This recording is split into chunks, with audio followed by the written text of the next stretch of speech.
দ্বিতীয় কথা যেটা খুব গুরুত্বপূর্ণ, যে কথা হচ্ছে ফরহাদের কথাতেও আসলো, তিনি বলতেছেন যে ২৪ খুব গুরুত্বপূর্ণ। তিনি নিজেই বললেন যে ৭১-কে ২৪-এর বিরুদ্ধে দাঁড় করানোর যে রাজনীতি, সেই রাজনীতি উনি সমর্থন করেন না।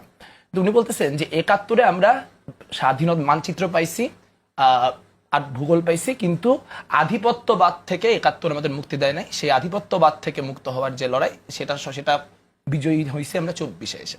এটা আমরা কিসের বেসিসে বলতেছি? যে ধরেন আমি যদি বলি যে ভারতীয় আধিপত্যবাদ বাংলাদেশের রাষ্ট্রের প্রধান ক্রাইসিস, তাহলে ২৪-এ এই নতুন সরকার হওয়ার পরেও তো আমরা দেখতে পাচ্ছি যে আমাদের রামপাল যে বিদ্যুৎ কেন্দ্র চুক্তি, সে রামপাল চুক্তির মধ্যেই আছে, সেখানে কোনো রকম হাত পড়ে নেই। আমরা আদানির সঙ্গে যেইভাবে বিদ্যুৎ আনতেছিলাম ঠিক একইভাবে বিদ্যুৎ আনতেছি। আমরা ২ মাস আগে দেখছি যখন সীমান্তে, ভারতীয় সীমান্তে মানুষ মারা যাচ্ছে, তখন ঠিক ডক্টর মোহাম্মদ ইউনূস একইভাবে শেখ হাসিনা যেরকম ম্যাঙ্গো ডিপ্লোমেসি করতেন, সেই আম পাঠানোর ডিপ্লোমেসি করছেন। সো উনি যেটার উপর ভিত্তি করে ৭১ এবং ২৪ কেন ৭১-কে সমানভাবে দেখতে হবে এটা বলতেছেন, এই গোটা ফ্রেমওয়ার্কটার সাথে আমি একমত না। আমি মনে করি ২৪ একটা বিশাল গণ অভ্যুত্থান। এরকম গণ অভ্যুত্থান আমরা ৬৯-এ পাইছি, মানে আর গণ অভ্যুত্থান ৯০-এ পাইছি, ২৪-এ পাইছি। সো এগুলো আমাদের গণ অভ্যুত্থান, এগুলাকে আমরা ওন করি। হাজার হাজার মানুষ মারা গেছে, যারা সেই হত্যাকাণ্ড করছে সেই হত্যাকাণ্ডের বিচার হইতে হবে।